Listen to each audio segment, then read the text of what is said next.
Hörmətli xanım sədr, hörmətli millət vəkilləri, bu ərəfədə Milli Məclisin Komitə sədri hörmətli Musa Quliyev tərəfindən distant iş yerləri ilə bağlı məsələdə həm Milli Məclis üzvlərinə, həm də ictimaiyyətə çox tutarlı, ətraflı məlumat verildi.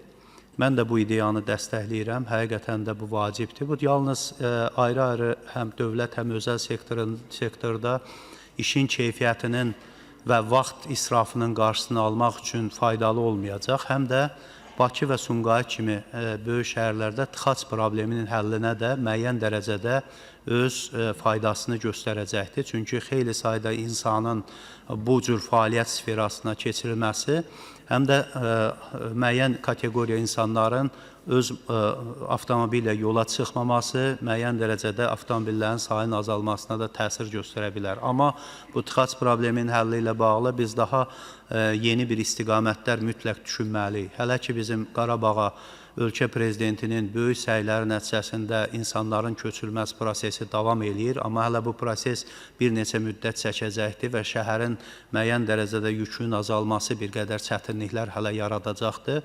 Ona görə də əvvəllər də məclisdə də səsləndirilmişdir. Sürüşkən iş rejiminə keçirilməsi məsələsini Avropa ölkələrində, başqa ölkələrdə olduğu kimi biz mütləq həll eləməliyik. Yəni, bəzi ölkələrdə diqqət eləyirsinizsə, iş saatı hətta 7-də başlayıb saat 4-də qurtarır. Elə məsələlər var ki, onların bazar günü iş rejiminə keçməsi mümkün ola bilər.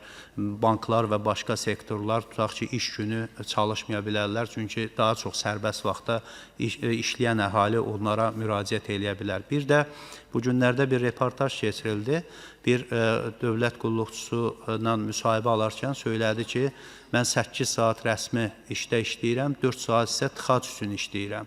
Həqiqətən də insanların böyük əksəriyyəti öz iş yerinə çatmaq üçün 2 saat öncədən evdən çıxır və evə də geri dönüşdə də 2 saat vaxt itirirlər.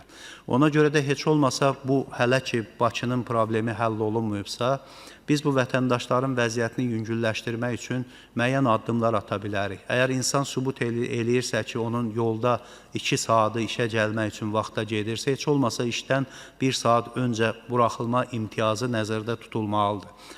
Çünki bunun hər bir insanın həm də işə keyfiyyətli bir özünün gücünü qoyması baxımından bu olduqca faydalıdır və düşünürəm ki, indi Bakının tıxac probleminin həlli doğrudan da çətindir. İndi bu avtobusların hərəkəti və başqa məsələləri də tənzimləmək lazımdır. Müəyyən dərəcədə işlər də bu istiqamətdə görülüb. Amma vətəndaşların, xüsusilə dövlət qulluğunda olan vətəndaşların vəziyyətini yüngülləşdirmək üçün addımlar atılmalıdır. Təşəkkür edirəm.